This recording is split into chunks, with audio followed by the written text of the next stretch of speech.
Hello and welcome to My Mom's Basement, presented by Barstool Sports, and a special X-Men 97 finale edition of My Mom's Basement. With me is my co-host Clem, who lives up in X-Men country, but is bald by choice, unlike Charles Xavier, and Jose Youngs, who is as inked up as Nightcrawler and as well-read as Beast. Boys, how we doing?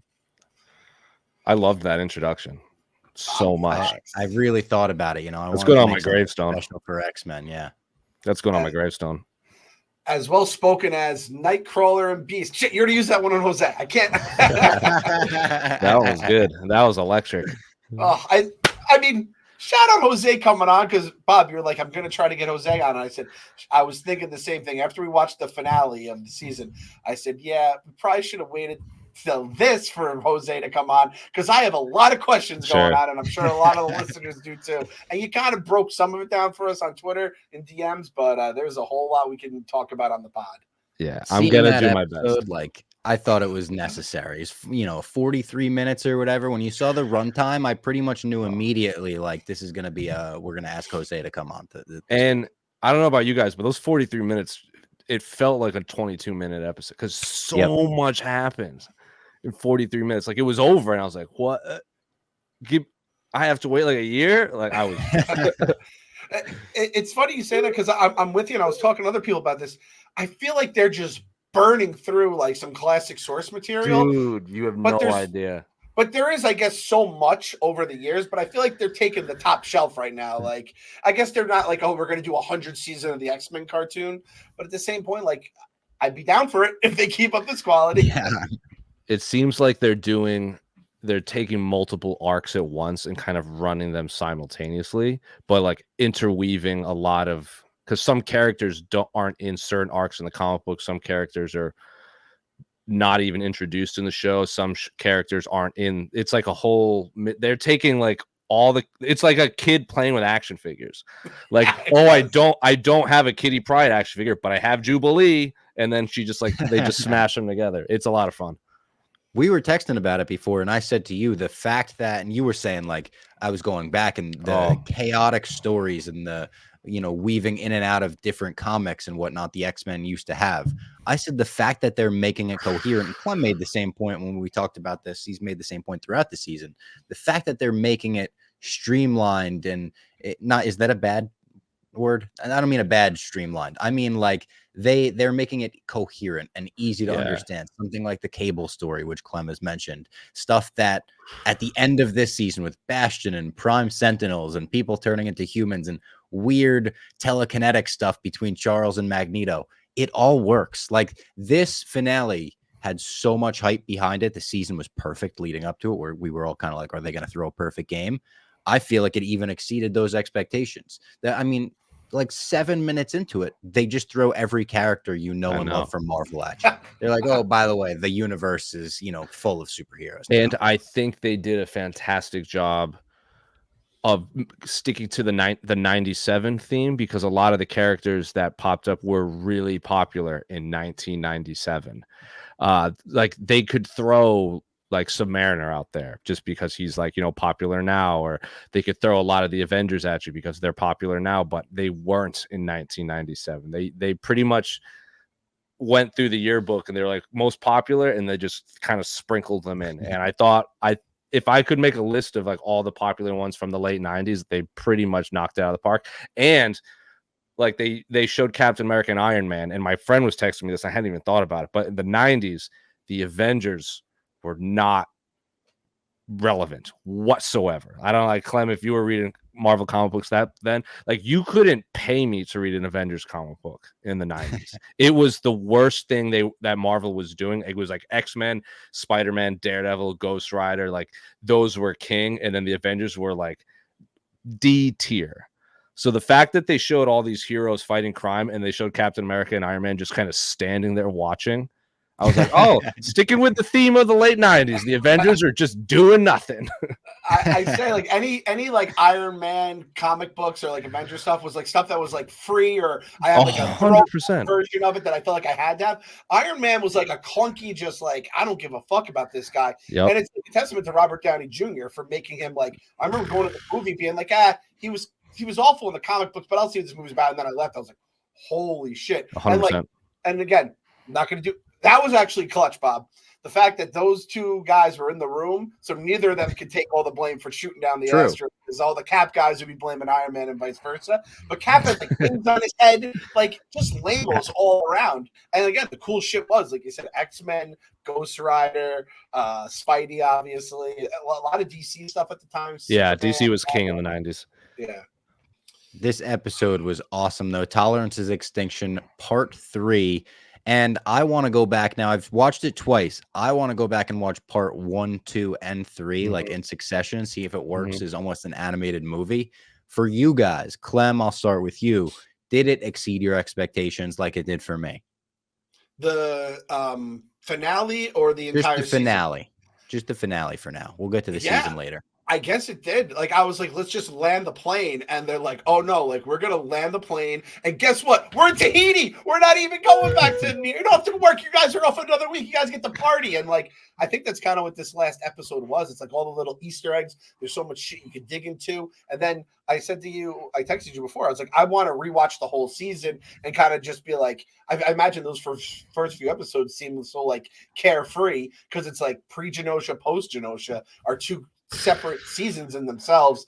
So yeah, they landed it, they crushed it. Everything about this season surpassed my expectations. And I mean, me and Jose were like coming ourselves, talking about the X-Men before the season started. And I imagine Jose is in the same boat as me for both the season and the finale.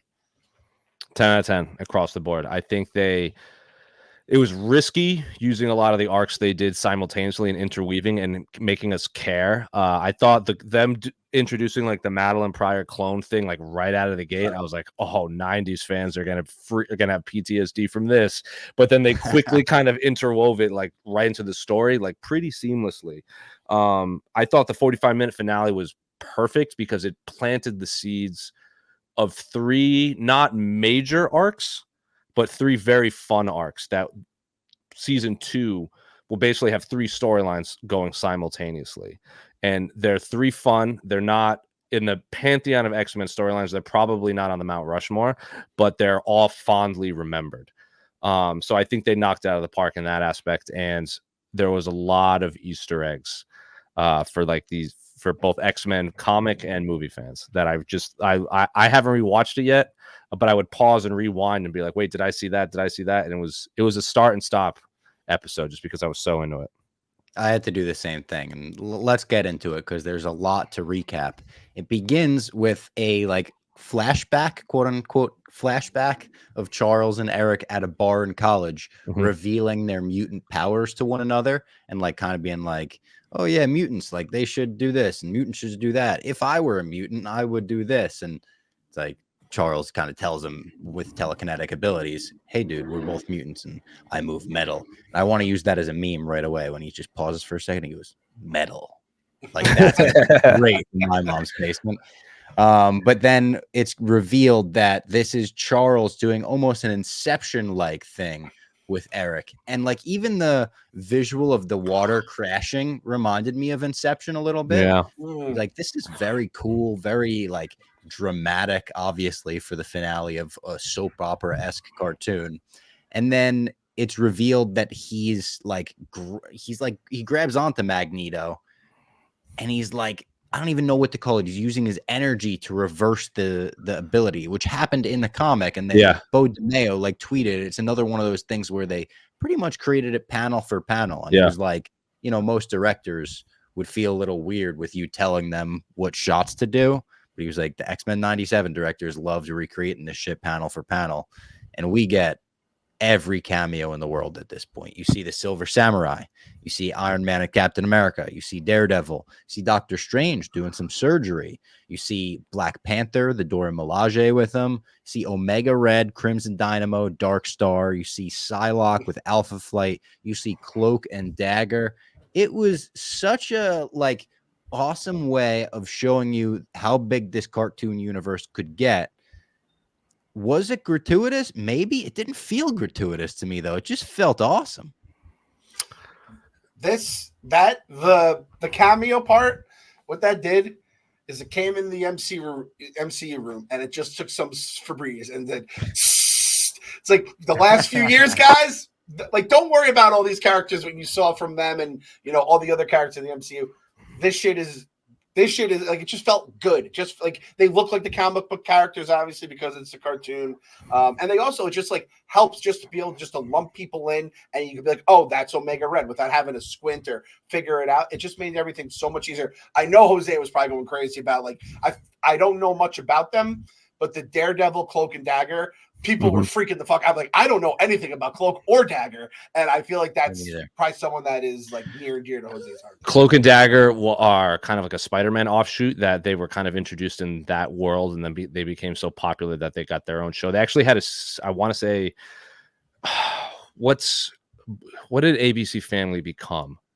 That TV, Freeform? Freeform. I think they had a Freeform show. Yeah, they definitely had a show. I think it had like a fan base that was kind of young, but people liked it. I think. I don't know. It's fun. They're really fun, man. They're obviously an interracial couple that I can't like. There was they got stuck in a warehouse and there was some like energy blast from like a science experiment gone wrong. And his cloak is basically like a black hole, but he can teleport into it. So like if he can take it, like if like Clem could jump into his cloak and then Cloak could catch the train to New York and then he could just and then pop like Clem out in New York City. Like that's how it would be. Like he can carry things. In the Civil War, the original Civil War comic book, they're having this big epic battle like in a building and it's too claustrophobic. So Captain America has Cloak take everyone in his cloak and then just like dump them into the streets of New York so they can start fighting. He also does spread out. He does it with, there's another one he does where he like sucks in there. I think it's Thanos in the original Infinity Gauntlet, the comic book. He like Thanos falls into his body and like he captures him and they're like, oh, you did it. And he goes, and then Cloak is like, something's wrong. And then Thanos like punches through his chest out the cloak because his cloak is just an endless black hole. And then Dagger's the opposite. She throws light. And one of the arcs that they have in the comic book is they deal with a lot of like inner city turmoil, like drugs and crime and everything. Is like if you're a junkie, she can like hit you with her like light dagger and it like cleanses you. So like all of a sudden you're no longer like craving whatever drug you're doing. But I was first introduced to them I had the Cloak and Dagger action figures and they came with a comic book but you can only get them at Toys R Us. But the introduction of Cloak and Dagger in the comic had like drugs and crimes and everything. And the Toys R Us comic books would censor all of it out. So I'd be like, what are they fighting over? Like, there's just nothing there. So like, I remember one where they were like, they looked at the floor and it was just an empty floor. And I was like, what's the big deal? And then like years later, I went to reread it and I realized that Toys R Us had censored out all like the needles that were on the floor. Yeah. So stuff like that. They're a lot of fun when they pop into stores. I had no idea they were a couple. I just figured they were like a duo that like, fights crime or whatever. And I'll tell you, Dagger, she has some risque outfit. I mean, those are the deals are that are kids 80s and 90s, baby. Yeah, baby. That's a beautiful thing. Also, I don't know if you guys agree with me. When they start the episode with the flashback, and I know they're doing it to set the time, but when they have the turn, that it like made the episode feel a little more premium that they're like using a legit song instead of just some like random like background music, right? Yep, 100%. That's a great call. I thought it because they put the music by the Newton brothers, I think it is, or something, at the same time that was playing. And I was like, shit, they nailed the music this season. And they got like a cherry on top. They were like, all right, we'll let you cash in for a song at the end. Yeah, exactly. And even our boy Magneto was spitting too. Mines are harder to bend than metal, or from his point of view or whatever. What is the second that happened? I was like, I text my girlfriend. I was like, I think I know what my next tattoo is going to be. Breaking on the pod. Because I don't have a lot of Marvel. I don't have any Marvel tattoos, but I really like Magneto. But I don't just want a goofy Magneto. I want that. You want a fucking bar? Yeah, that's what I'm saying. I definitely had one of those figures you were talking about that came with a comic book. Yeah. I had a Punisher one for sure. Was it McFarlane Toys that made him? No, so I don't think because they were because McFarlane toys are like figures that are like static, right? These were like they can move their hands and figures. Oh yeah, and, no, they could move. They were like so I don't think they were yeah. McFarlane, but I don't honestly remember. I just remember I collected all these Spider-Mans, like the black one, like the ripped Spider-Man, the Iron Spider-Man, all that stuff. I was like really into collecting all the Spider figures.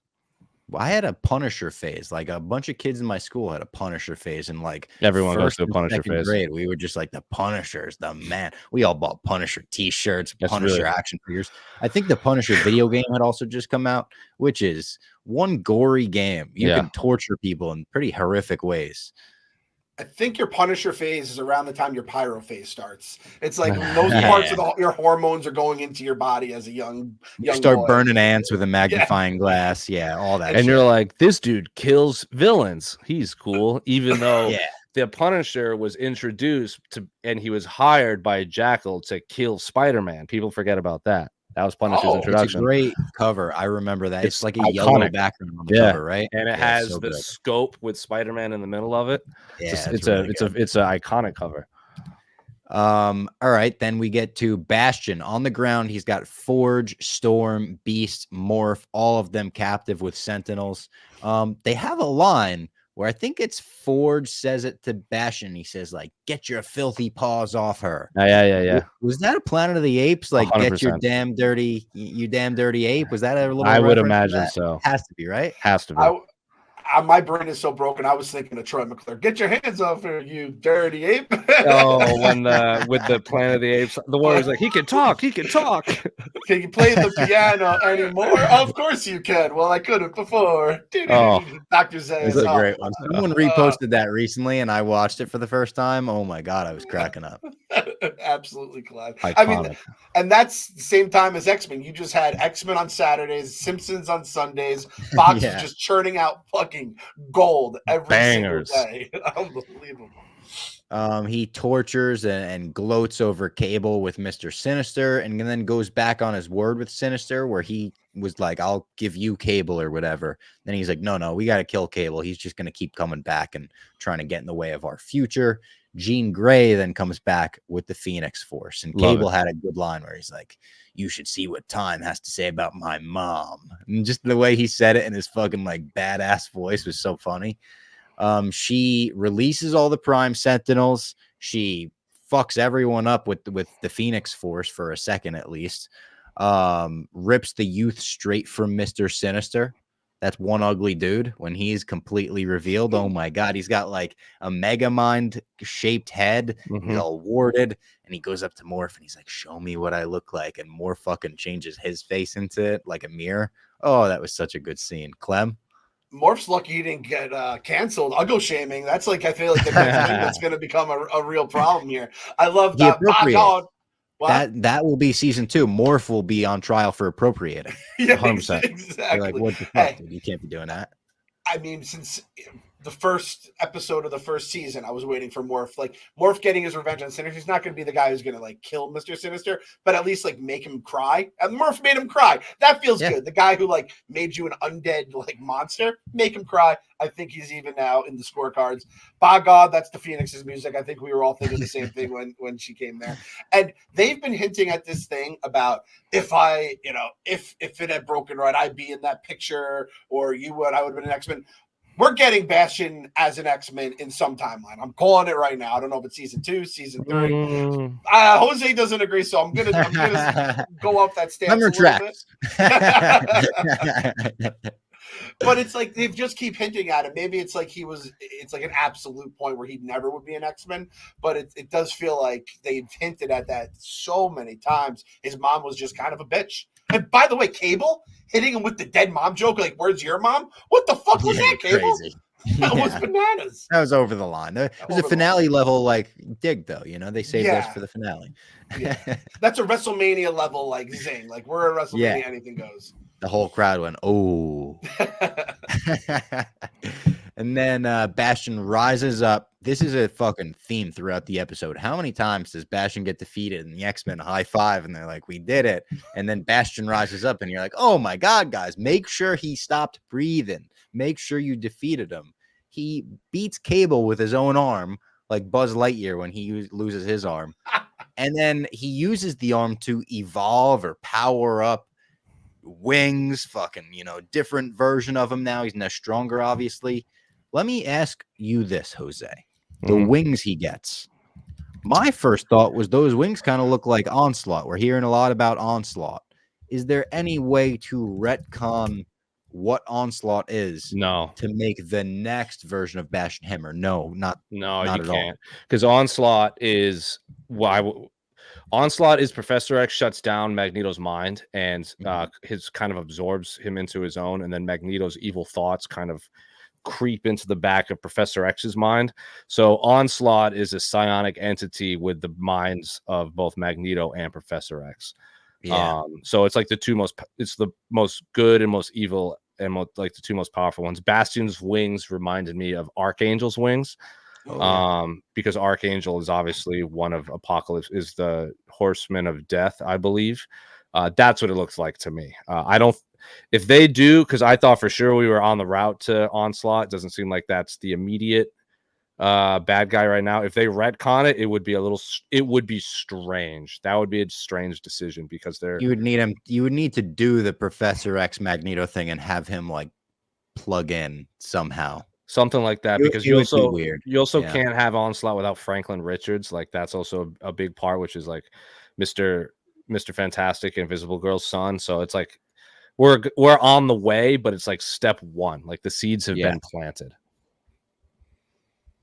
I also now Bastion. Does Bastion become like this version of himself in the comic books at all? Is he already like that, or he absolutely becomes like that.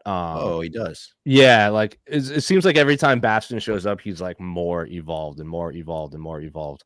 I don't remember him having the wings. I remember him having like his body's like made of metal or something like that. And it seems like it looks like he has the same body as Colossus, and he has like spikes coming out his arms and everything. So he does go pretty aggro at one point. Like I said when I was in the studio, he's not like on the level of Magneto or Apocalypse or Doctor Doom or anything like that. He's not on the Mount Rushmore of supervillains, but he would be like on the level of like the Riddler. Like he pops in and shit's going down, but he's not the Joker or Two-Face. Is he higher or lower than his daddy old Nimrod? I personally like Bastion more than Nimrod. Okay. Like if you were to give me two stories, I would almost always read Bastion's arcs. Yeah, I mean, like Bob said, when you if you had like an older brother or whatever, you get hit, stop hitting yourself with your own fucking arm, and then he takes it. That was an all-time move. And I also had to look this up. Jose, you might remember, this is definitely before Robbie's time. Do you remember Silverhawks, the 80s cartoon? Do I know Silverhawks? Come on, dog. I offended you. I apologize, sir. It's a throwback for all the olds out there. I do want to shout out Theo James, who did the voice of Bastion all season. Great vocal performance. Yeah. Really, really good. And he sounds naturally evil in an impressive way. Yeah. All of those monologues just had like this. I don't know if it's like a rich voice, if it's half robot, obviously. It's such a good performance. That dude believes in what he's saying. Like that guy's a problem. He should be on the list now. Like just in case he has some issues with him. Wolverine, Professor X, Magneto, they're all passed out on the ship in the asteroid, and they try to get them on the ship and make sure that their pulses are still going and whatnot. So the Super Bastion is headed up there at the time. Roberto says his goodbyes. I kind of liked this scene where he says his goodbyes and Rogue is basically like, shut up. Don't do that. We're going to get through this. The X-Men, like the odds are always in our favor. And then you see T'Chaka and Steve Rogers urge President Kelly not to bomb Asteroid M. I thought this was really cool seeing Black Panther. I didn't expect to see him, especially out of all the like rumored cameos. You think the Spider-Mans, the Iron Man, the Captain America. When they show him and then it's T'Chaka, I wanted more MCU T'Chaka. Even you could do it now in flashbacks. I've said time and time again, I sent it to Clem this week, his MCU fit with the like African robes around him. Oh my God. That's one of the coolest costumes they've ever come out with. And we didn't get any like action scenes in it. So I thought this was cool seeing T'Chaka and seeing him give a very Black Panther kind of statement to the president where he's like, history will look back on you not well if you go forward with this. And the Dora Milaje in the background. That was nice as well. I also love the 90s Black Panther, like the collar, like, cape and the collar and all that. That's a great throwback. That's what I'm saying. Like, it was just like a love letter to the 90s comic books. Like, and it's because I agree with you. Black Panther was not on my bingo card. He was popular, but he was not he was not a top 10 Marvel character in the 90s. Yeah. He was fun. I liked him when he would pop in now and then, but that was probably like a throw, like a bait for modern comic book fans, which is fine. You need those. And it made sense with, like, he's running a country and he's talking to a president about this UN type issue. So it worked. I enjoyed it. Clem, what do you think about Iron Man sitting in the room not speaking up when Captain America did? Yeah, like I think Iron Man was probably running some shit behind the scenes we didn't see, and it's like we saw it. I mean, we could just bring up what happened in Infinity War and whose fault it is, but I feel like this is going to be like a half-hour conversation. Jose's going to take my side, and then it's going to get awkward. It's good. It's. Oh, by the way, Jose, thanks for Jose. I think Jose's on Captain America's side in MCU Civil War.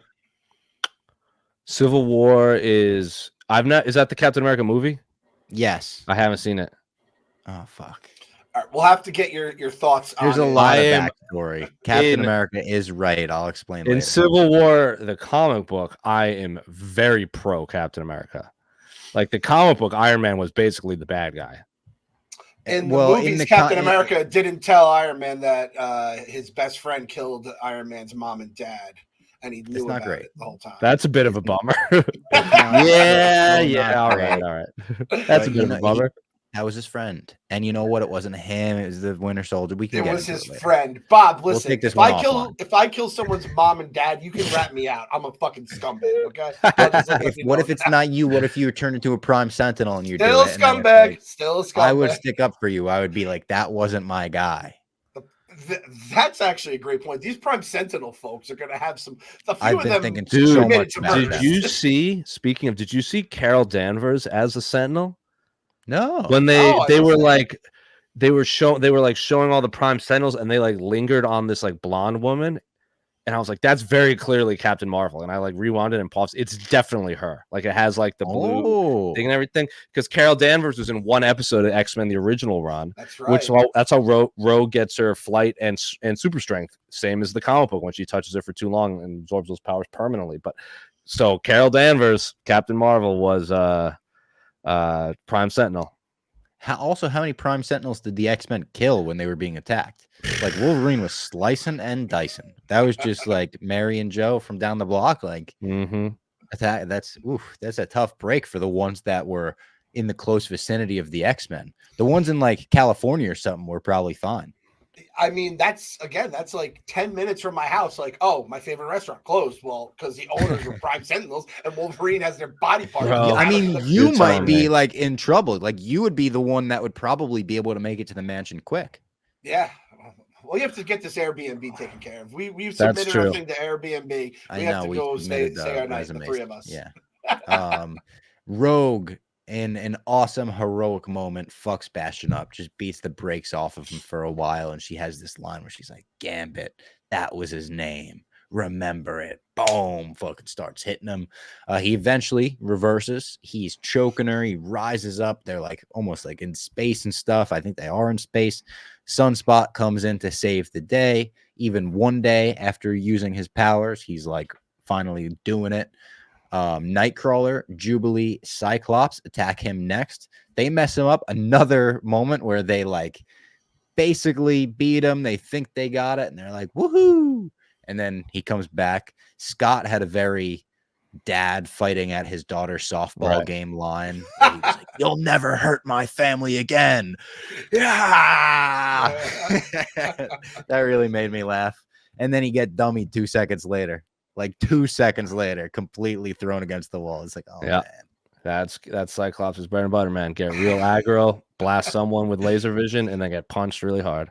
It was cool while it lasted. You know, it was like Drake putting out that diss track, and then Kendrick hit him with one like 5 minutes later. Like, the Drake fans did have those 5 minutes where they were like, yes, we did it. And then it was a couple of my friends that were big into the X-Men X-Men versus Capcom game said that was a nod to the game. You know, I've never played that game, but I guess one of his finisher moves is when he takes it off and it's just like, so a lot of people were very excited about that.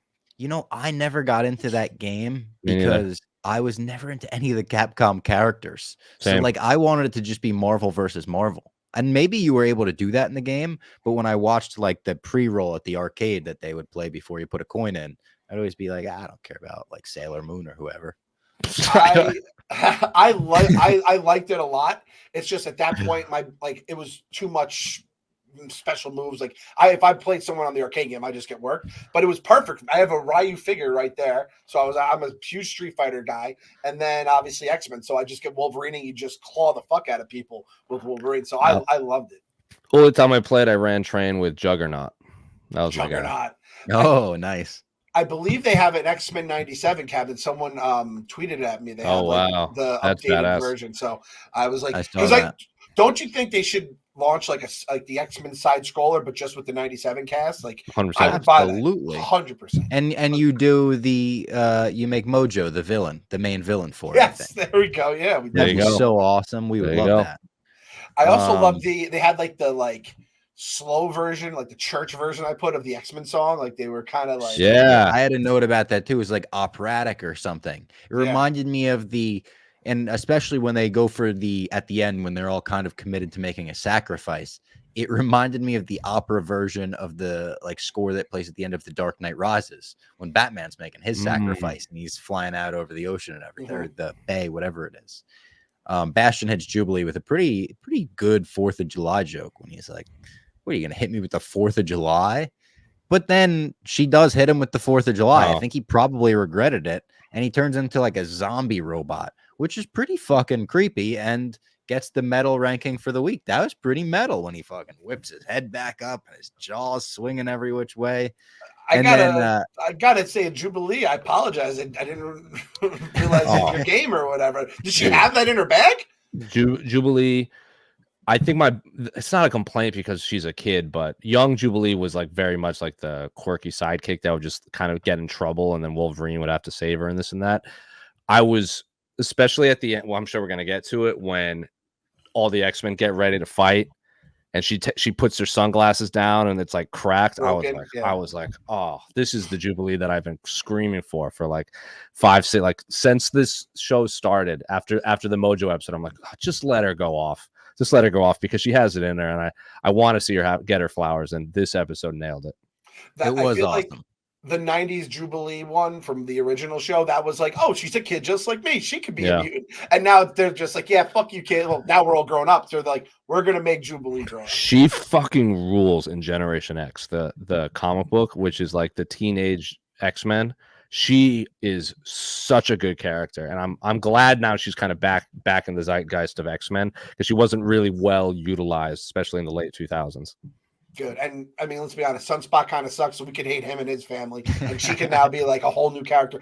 I would have loved a put it in reverse Terry line if they could have snuck that in there, or they had done that's what I mean. I missed that video when it first happened, so I learned about it only 4 or 5 years ago, and that's one of my favorites ever. If people don't know what we're talking about, it's an all-time 4th of July video where this guy in one of the motorized wheelchairs just lights a thing and just stays right next to the firework, and they start going off. Guy screams at him, "Put it in reverse, Terry!" Put it in reverse, Terry! Great moment though, and great action scene that shows the X-Men working together. You know, the way Nightcrawler was popping in and out, bamfing, and fucking Cyclops hitting him with it next. So good. First thing, I was so nervous when Nightcrawler was doing that, because I don't want Bastion to just kill him. Yeah. I was like, please don't die, Nightcrawler. This episode specifically, I was such a fan of, they would take, because they're a team, but we've never really seen in the comic books, if they have, I haven't read it, is Nightcrawler, Jubilee, and Cyclops is such a random combo that I loved that. This episode had random teams. We've seen Jubilee and Wolverine. We've seen Wolverine and Gambit. We've seen Rogue and Gambit. We've seen Rogue and Magneto. We've seen Cyclops and Beast. But Nightcrawler and Jubilee and Cyclops are just so fundamentally different characters, and they just worked so well together in this scene. This was my favorite scene of this episode, of that fight. It's like in Always Sunny. It's like Rickety Cricket, Dennis, and Charlie's mom. You're like, these three are together. But why are you in the same? Why are you in the same room right now? And Nightcrawler is like that dude. I'm a Mankind fan growing up, and it's like this might be a little too big for you right now, Mick. Like I don't want the Undertaker just to smash you, right? And like, Nightcrawler, like you said, like don't kill him, please don't kill him. He's cool. Before we continue, I want to tell everyone about one of our favorite sponsors, Game Time. If you're looking to buy tickets to anything, Game Time can hook it up. Looking at their app right now in New York City, you can buy tickets for Red Bulls at NYCFC at Yankee Stadium for $14 right now. I actually went to that game. I think they call it like the New York Derby, the something River Derby, the Hudson River Derby, something like that. It was awesome. The rivalry exists, which is crazy because the teams are only a few years, or NYCFC is only a few years old. But people are going crazy singing the whole time. The fan sections are going nuts. Game Time can put you in the building for $14. That's right. It's the official ticketing partner of Barstool Sports. You shouldn't have to worry when you buy tickets to your next big event. Game Time is the fast and easy way to buy tickets to all of the music, sports, comedy, and theater events near you. They've got flash deals, zone deals, and their lowest price guarantee means that if you can find tickets for less anywhere else, the same seats, Game Time will credit you 110% of the difference. You should definitely buy tickets for an NYCFC game this summer. I'm not like a huge soccer person, but the experience is very fun, especially at Yankee Stadium. It's like kind of a different way to experience Yankee Stadium.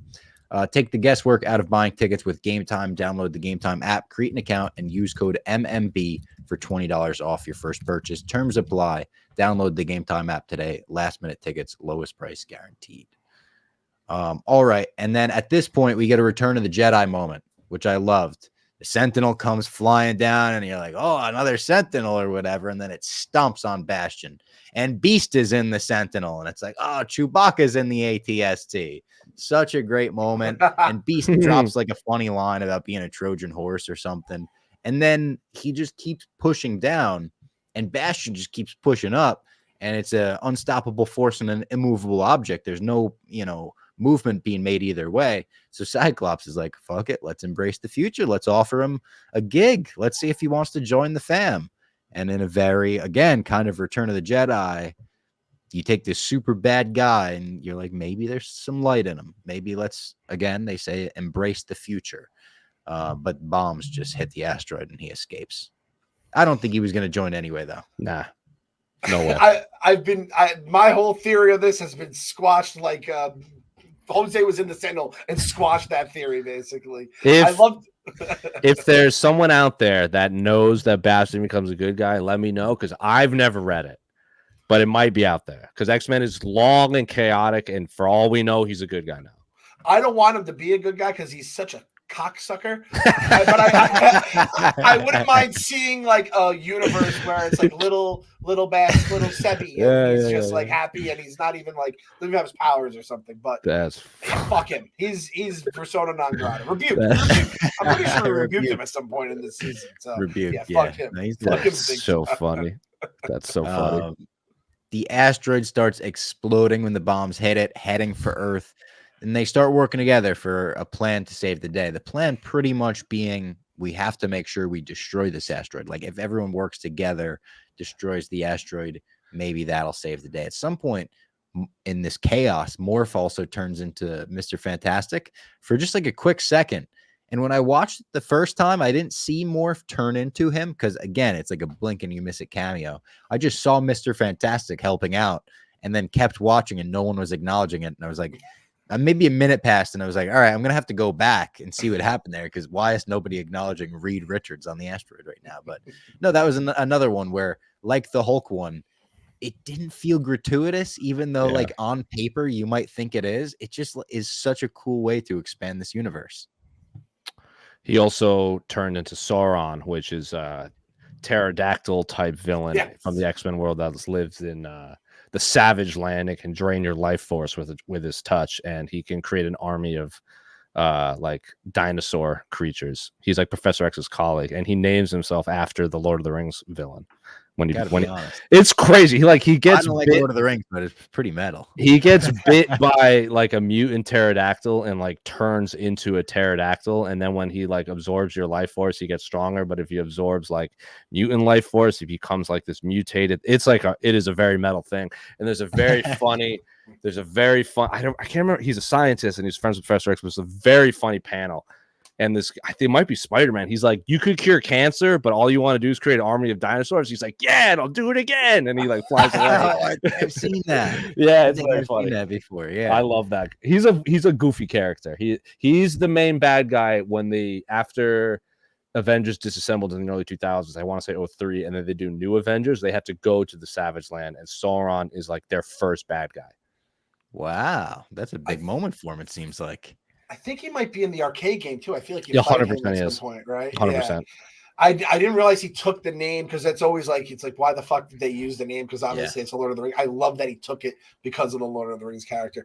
And Bob, like you said, like Bastion is like they proposed the thing to Bastion, like, come join us, yada yada. And he's just like, look out the window. Those are the people you want to save, those dickhead humans. It's like the opposite of when Debo throws out the bomb detonator in Dark Knight, right? Yeah. It's like, God damn humans. Like, it's like I turn on the news, it's like 5 other things that we have done in the real world that is like terrible. And you kind of just see it go on screen. And now we're like living out the Armageddon script where it's like we have to blow up the asteroid before it hits Earth. Pretty much. We should have sent some oil driller mutants up there. Have you guys ever watched the Ben Affleck director's commentary? Yeah. Oh, it's so good. It's so good. Picking every plot hole apart in the movie. It's so funny. Why would you just teach scientists how to drill? Ben might be back on the market, by the way. There's rumors that him and Jen broke up, and there was such a good tweet. Best tweet about it. Someone said every Duncan should fly their flag at half mast. This is tough for Mr. New Englander Jose. I mean, that's one of their. We don't claim J-Lo. we still love Ben Affleck and Matt Damon though. And she's Jenny from the Bronx too. I didn't even think about that. Yeah. Oh man, that's tough. That's tough. Yeah. Cyclops pretty much accepts death and says it to Jean. He's like, this is what you would do. I'll sacrifice myself and let's have one more conversation with our son. They hollow talk to him through her psychic abilities. They say their goodbyes, and a very, very adult emotional moment. This is another moment where I was kind of picturing a kid watching this. I was like, this is going to make kids cry. This is really fucking sad, where he's like, I don't want to make the same mistake my father made. I want to say goodbye to you. They're talking about each other's eyes. You have your father's eyes. They're beautiful. Cyclops shows his eyes. This is such an emotional moment, even with Cable, kind of playing it, and they're like, oh, it's going to be one of these goodbyes, huh? Yeah, right.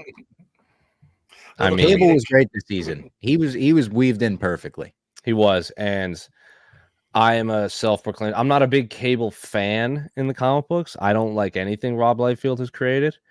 Ooh, that felt like a shot. Yeah. Here's the thing.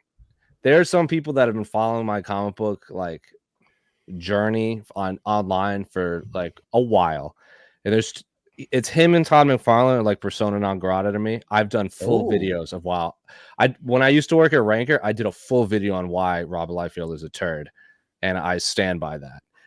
I don't really like anything he's created ever, which includes Deadpool.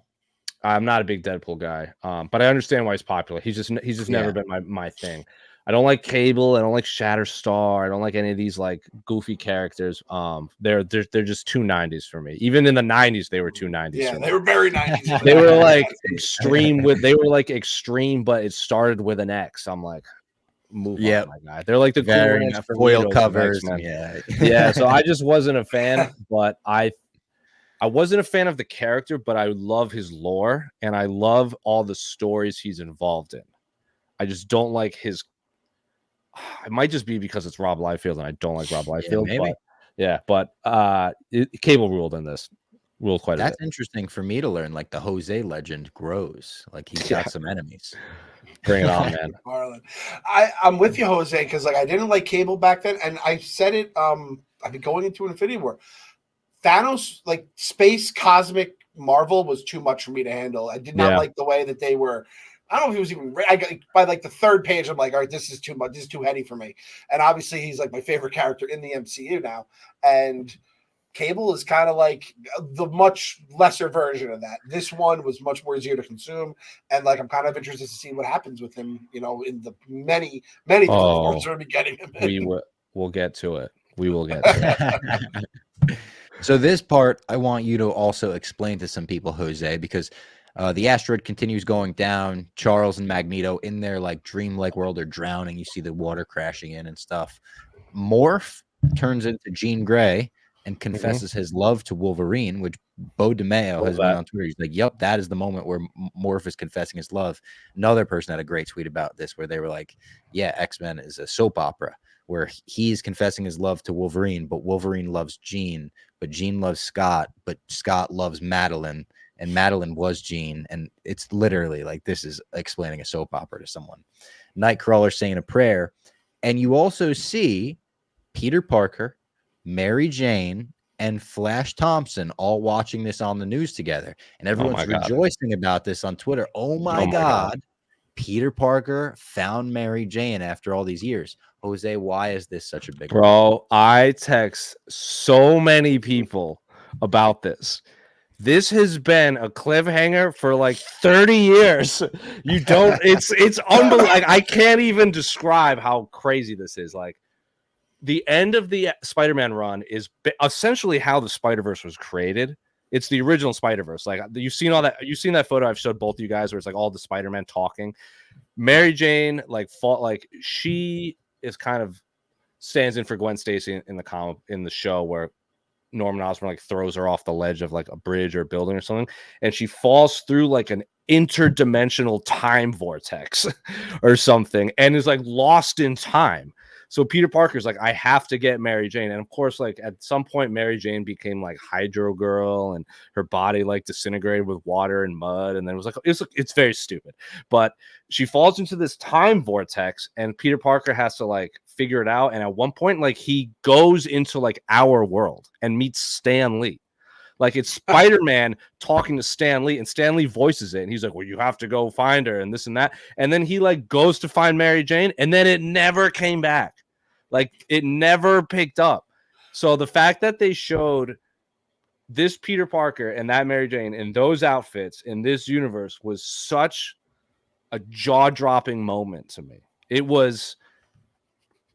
there's no equivalent. There's no equivalent in the Star Wars universe. There's no equivalent in the Star Wars universe. It would be like if they never made the Boba Fett show, and then they just show Boba Fett like watching television, like, oh, I guess he survived the Sarlacc pit. You know, like it. Yeah. But like they made it, and he had no lines. Like they show all the Ewoks celebrating, like not even the Ewoks. Like they show Finn and what was his name, Poe or whatever his name is celebrating, and then there's just old man drinking in the corner that happens to be Boba Fett. Same thing. It would be like, oh, there's the mystery solved. He didn't die. He came out the back end and is just kind of chilling. This was an unbelievable cameo. Like if this season was bad and we hated this show, that cameo would have made it worth it. That's incredible. That's unbelievable. Incredible. I think I'd text like 30 people about that in one cameo, and it was just all of them like he found MJ and like giant things. It was great. I was so pleased at this. I was so happy. It's so fucking sad. People were talking about the cameo, and I'm like, I didn't see what the fuck are they talking? I didn't see Spider-Man anywhere. And it's like because they were just the civilians. They were Peter and Clem. I missed it too. He missed it too. Oh, and it's I didn't see him right away. Yeah, and it's based on what's happening in the comic books right now, in the current Amazing Spider-Man run. To see like Peter Parker and Mary Jane have like a happy ending is just the cherry on top, because that's all anyone wants for Peter. It's oh man, this was awesome. This made me think doing a continuation of the 90s Spider-Man seems like a no-brainer when you look at the numbers for X-Men 97. Not only the numbers, but the critical acclaim and how much like goodwill this has bought Marvel for what I'm sure is cheaper than a movie or television production live action. But they also have their friendly neighborhood Spider-Man cartoon in the works right now. And I was so excited for that. 2 Spider-Man cartoons at once. No. I don't know if they want to do that. I was so excited for that Spider-Man show because I'm a big fan of Spider-Man in high school. That's like my favorite iteration of Spider-Man. But I text my other friend, who me and him text about comic books pretty much all day, and I was like, forget that show. Like, scrap that, throw that, forget it. Give me Spider-Man 94 all day. Give me the original showrunners, because I don't know if you guys know anything about the production of that show. They can't use real guns, so every gun in that show is a laser, and you can't punch people in the face in that show. Like, Spider-Man can't punch Green Goblin; he can only kick him.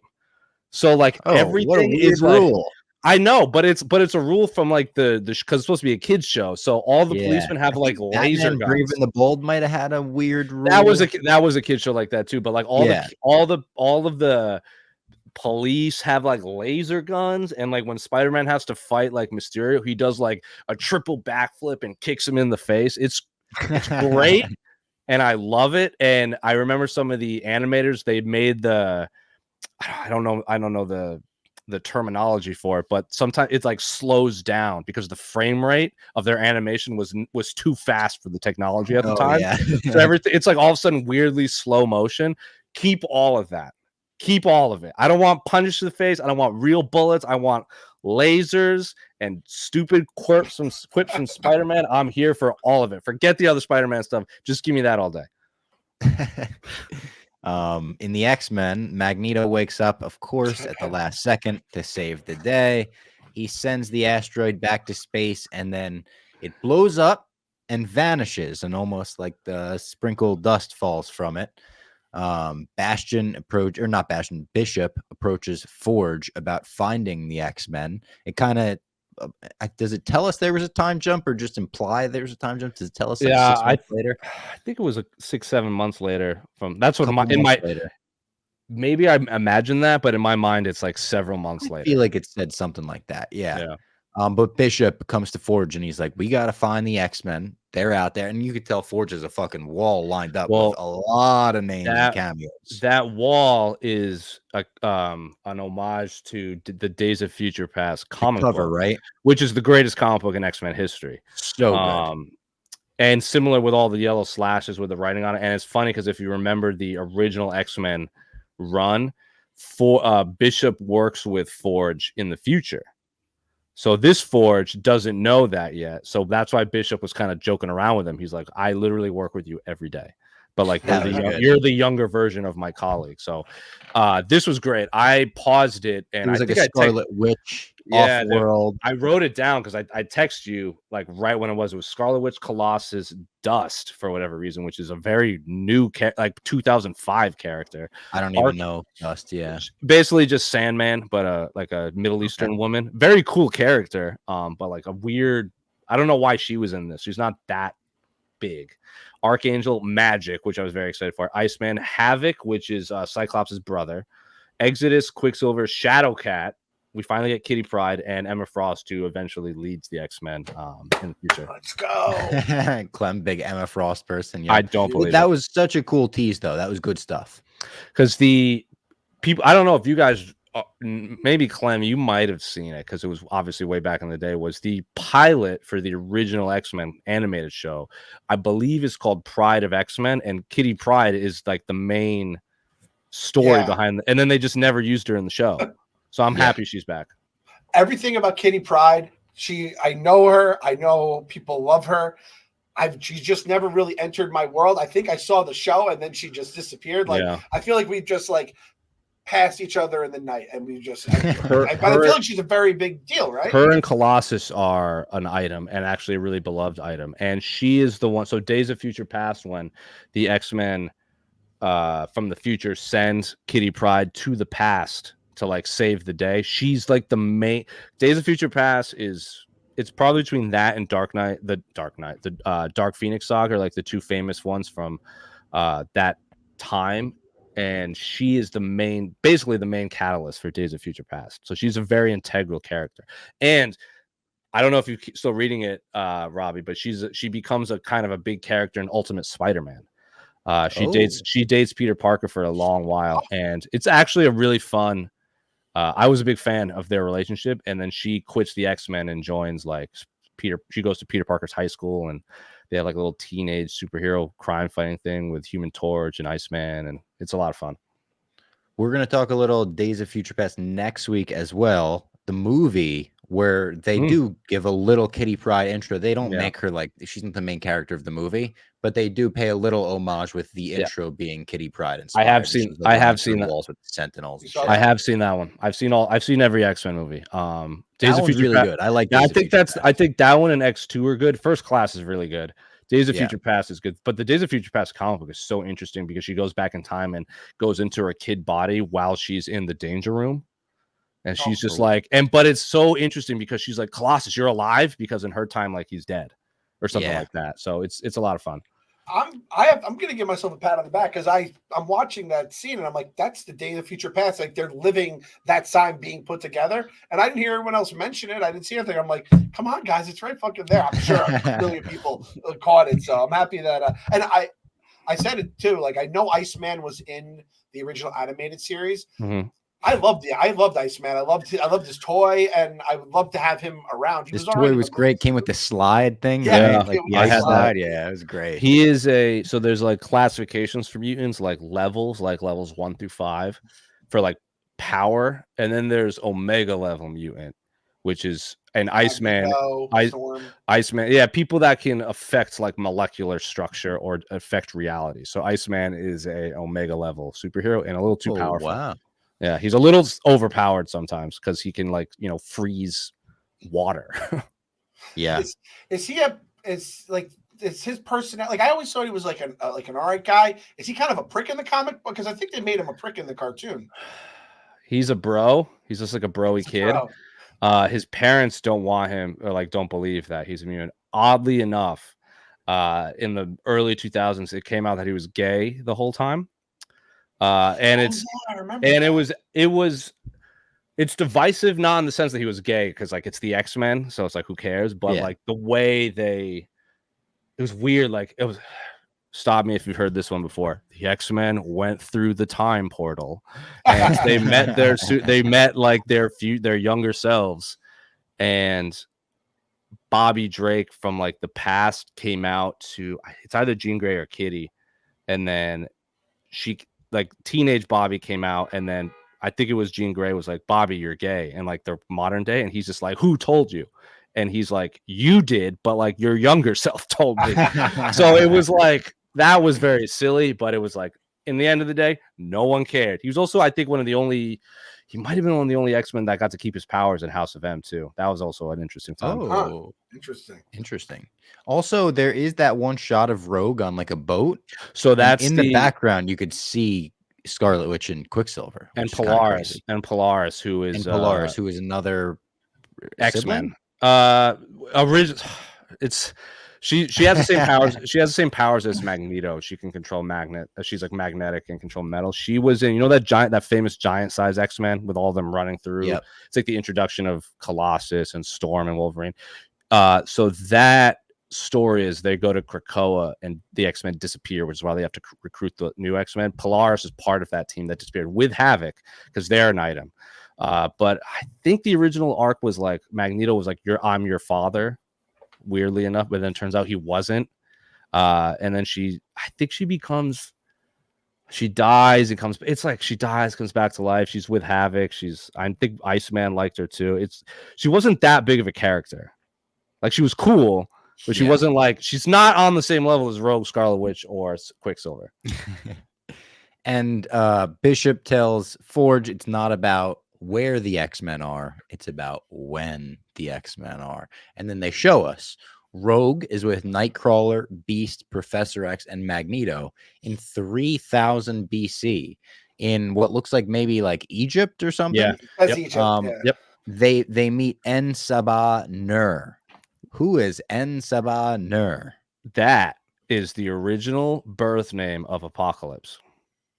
Oh, so shit. They are going to, I said at the beginning, they're going to use 3 arcs for season 2, and the one that world is, which is like Magneto, Professor X, and everyone, is going to be based off of it's a mini series. It's 4 or 5 issues, early 2000s, called Rise of Apocalypse, which shows his origin, where he has the mutant gene, so his skin is like gray and white, so he's kind of like abandoned by his tribe in Egypt time, but he doesn't have powers yet, and he's a slave to Ramatut, who is just a variant of Kang the Conqueror. Dang.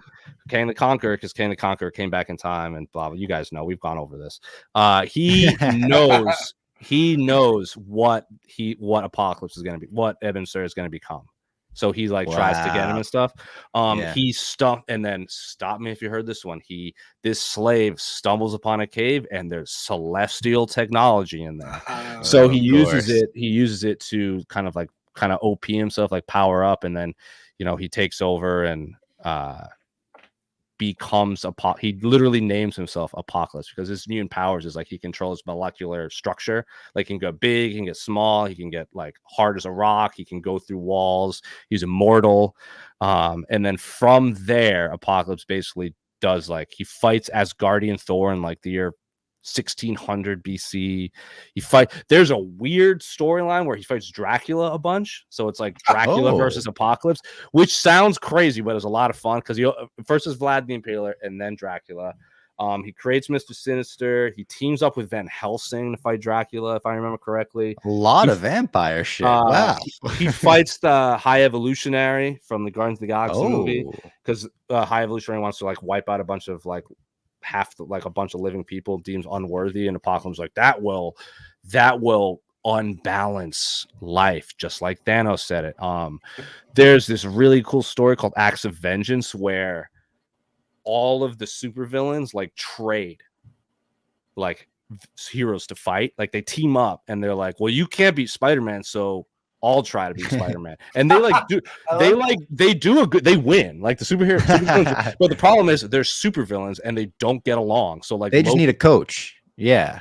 But Loki and Apocalypse have this big fight, and it's really cool. And that's where you get the really cool scene where Magneto goes after the Red Skull, because the Red Skull is obviously a Nazi, and that's good. Which is like a combo you probably never thought about. But Magneto goes like bananas, and like we ain't on the same team. Yeah. No, well, he chases him and then puts him in a catacomb, like 20 feet underground with no light and just a couple jugs of water, and then abandons him. And then like many issues later, they find Red Skull like emaciated in like this cave. It's very interesting. Wow. But yeah, Apocalypse slaps. He's a good character. But so we're gonna see the origin of Apocalypse on that world. Yes. Yeah. In this time. Yes. And then we've got Cyclops and Jean Grey in 3960 AD. They meet a group called Clan Ascani, led by an old woman named Lady Ascani, I think. Yeah. Mother Ascani. And they bring out a boy, and they're like, oh, and there's a boy here. His name is Nathan. What the fuck is going on here? Mother Ascani's real name is Rachel Summers. Who is raised by Cable, who is also sort of her brother, because the X-Men and time just don't work together. This was a cool little arc. I tweeted it, but they changed it up a bit. In this one, I want to say Rachel Summers gets sent into the future. I'm trying to. This is where it's different from the show. She gets sent to the future, and then she pulls their minds. Just Jean Grey and Cyclops' minds into the future. So they get put into these bodies that aren't theirs. And I think it's like Red and Slim is their name. And then they raise Cable as like his parents, but they never tell him that like we're actually your parents in the mind. Yeah. And then they clone Cable, if I remember correctly. And then do you remember, you guys, do you watch the animated Spider-Man show? Remember that villain Strife? With like the horns coming out his back, you would recognize him. He's like a very goofy character. That clone eventually becomes Strife. Oh yeah. But Mother Ascani is like a rebel leader to Apocalypse. And they show her Heavy spoilers pointed this out. They showed her in Bastion when he's talking about like the world where mutants are slaves. She's like just using her powers to like build the Golden Gate, like fix the Golden Gate Bridge or something. And this is again, this is where the X-Men get overly complicated. This is one potential ending for Rachel Summers, like, because Rachel Summers is also like, I believe she's like raised by Cable too, like I said. So I can't remember. It's like a whole. I get her and Hope Summers confused quite a bit because they're both like redheads that just get sucked through time constantly, but she's fine. Like Rachel Summers, like this is the best Rachel Summers in my opinion. Her Mother Xcani run. The way that her and the clan approach them on this wherever they are looks like Earth. A weird planet or something. It's Earth. Yeah, everything is on Earth. The way that they get approached reminded me so much of Quantumania. The way that the weird like crew approached Scott and his daughter when they go down to the quantum realm, and then we get a mid-credit scene after this where they also tell us it's like present day Genosha. They pretty much tell us Apocalypse is coming next season. He picks up a card from the ground and he's like, so much death or something like that. So this flying maybe 4 horsemen of the apocalypse type thing. Yeah. So this one, so the first arc where they're in Egypt is going to be Rise of Apocalypse. The Jean Grey and Cyclops one is going to be based off of very original name, The Adventures of Cyclops and Phoenix. And then the mid-credit scene is going to be called Blood of Apocalypse. Is most likely going to be Blood of Apocalypse. If not, they're going to take aspects of it where it's post House of M, where Scarlet Witch like eradicated, like mutants are now like near extinct. And Apocalypse returns to like kind of be this like symbol of hope, and he's basically like Jesus Christ of the mutants, that like their savior. And Gambit is his horseman of death. He's like one of, because originally it was Angel and he said multiple, and then I think it's Gazer's War. Gazer was a depowered mutant astronaut that like flew to space to kill himself, but then Magneto, it didn't work out. And Apocalypse made him Death. Sunfire, I believe, is Famine. And then Polaris is Pestilence because she's like a scientist. And Gambit as Death. And this run did not last long at all. Like it was they kind of rebooted X-Men and kind of bulldozed everything. They knocked over the building before it was done being built to restart. Yeah. As one does. But the Death version of Gambit with like the white hair and the pale blue skin and everything is very iconic and very popular to the point where I'm surprised this is the route they're going, because I think this is like early 2000s, but it would make sense because he was a very popular character, this specific Gambit, and it's a way to bring him back. And he comes back as he's a good guy when he comes back, right? Still, he's Death, so his mind is not there. Like he's Gambit's body working for Apocalypse. Okay, well, when you were saying Apocalypse was the symbol of hope, I thought no, he is very evil. Like, he is still very evil. Okay. He's like using the like I can save you type thing, but not really. Gotcha. I should have. You know what? I should have put that together. I could let Apocalypse get. Have you ever heard of Darth Plagueis? The tale of Darth Plagueis. There you go. Exactly. But you guys after this should go look up like Gambit, like Horseman of the Apocalypse. It's very metal, as you would say, like red hair, white hair, red eyes, black skin, wearing armor with like chains and swords on them. He was very wow. popular. I'm looking at him now. Holy shit! I like the long hair. There's very metal. Long hair is awesome. Is he trading in all his like gambling puns and kind of like Q talk, like sex talk, or like just death puns at this point? Yeah, pretty much. But again, I also liked the version of him they showed in this season when he just looked like an inner skeleton. Like if they went with that look with the blue or something, that would be fucking cool. But like I said, like that, they never really like that arc with Apocalypse and Gamma and everything, just like Blood of Apocalypse, never got a ton of traction because they just keep resetting everything, and like they did their best. And I don't know, I'm gonna be interesting to see how they do it. Like if they kind of close out some of the loose ends of that arc in the TV, I think would be a lot of fun. I would put X-Men 97 up there with Andor, Loki, and The Mandalorian as like this is my Mount Rushmore of Disney Plus shows. Marvel, Star Wars, boom. this is it. It's a perfect season of television that I feel like I could truly recommend to like non-comic book fans. It's not too complicated where they couldn't get into it. So those are my overall thoughts. I tweeted, I think it really is arguable. I have such a nostalgic soft spot in my heart for the movies, but I think it's very arguable that this is the best iteration of the X-Men outside of the comics there's ever been. Without question. Yeah, I said this season of X-Men was the best first season I've seen since Ichiro went and won Rookie of the Year and MVP his first year in America. And it kind of makes sense too, because like I was going to say, the X-Men had the animated series, and then this was their version of like Ichiro. He had his Japanese years, but then he came to Major League Baseball, and it's like it's a different thing, but it's the same thing, and it's just it's awesome. Yeah, this is season 6 technically, but we'll call it an inaugural season. Yeah, I agree. I was a big fan of. I like all the animated X-Men, all of them. Like Wolverine and the X-Men was fine. X-Men Evolution was awesome. I don't know if you guys watched that, Robbie. That was like 2003. Did you ever watch that, Clem? I think I caught a couple here and there. Yeah. That one, Rob, you should watch. It's like 4 seasons on Disney Plus, but they're all like 22-minute long episodes. It's more of a it's a modern telling of the X-Men. So it's got cool artwork, yeah. But Wolverine is what I loved about it was Wolverine is an adult. He's one of the professors, because in this one I think it's Wolverine and Storm are the original X-Men. So they're adults and professors, and then like all the other X-Men are teenagers in high school, so they don't have the dynamic of like Jean Grey, Cyclops, and Wolverine.